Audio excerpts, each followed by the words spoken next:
নিষিদ্ধ স্যালাইন কাণ্ডে মেদিনীপুরে সিআইডির তদন্তকারী দল রাতের অন ডিউটি আরএমও এবং দুজন জুনিয়র ডাক্তারকে জিজ্ঞাসাবাদ। 9 তারিখের ডিউটিরতদের জিজ্ঞাসাবাদ করছেন গোয়েন্দারা।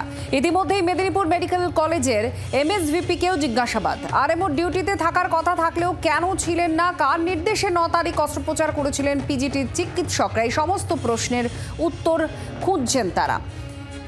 পিয়ালি আমাদের সঙ্গে রয়েছেন, আমাদের প্রতিনিধি। পিয়ালি, সিআইডির দল আজকে জিজ্ঞাসাবাদের জন্য সেখানে হাসপাতালে গিয়েছেন এবং অনেক প্রশ্ন উত্তর তারা খোঁজার চেষ্টা করছেন। আপাতত কি আপডেট রয়েছে?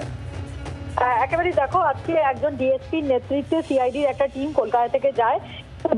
যে মেদিনীপুরের যে ডিজিআই এর অফিসাররা রয়েছে তারাও সেখানে তদন্তে সহযোগিতা করছে। প্রথমত তারা এমএসভিপি যিনি রয়েছেন তার সাথে তাকে জিজ্ঞাসাবাদ করেন যে হসপিটালে এই যে গাইনিক ডিপার্টমেন্ট সেখানে এই ঘটনা ঘটেছে, সেখানে ওই রাতে কারা কারা দায়িত্বে ছিলেন, কারা কারা কোন কোন চিকিৎসকরা নার্সরা ছিলেন, সেই সমস্ত বিষয় জানতে চান।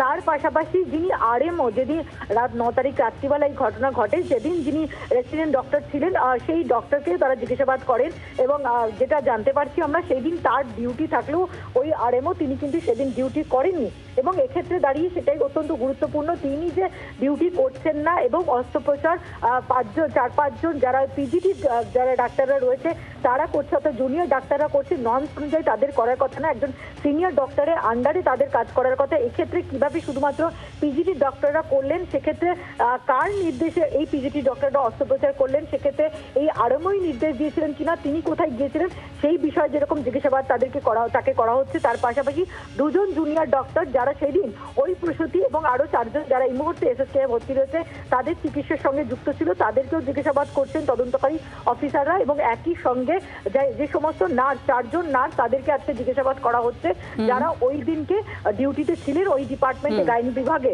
এবং তার পাশাপাশি এই সমস্ত যে এনকোয়ারি, সেই এনকোয়ারি করে রাজ্য সরকারকে তারা রিপোর্ট দেবে। ধন্যবাদ। বাংলার আওয়াজ, বাঙালির আবেগ, জি 24 ঘন্টা।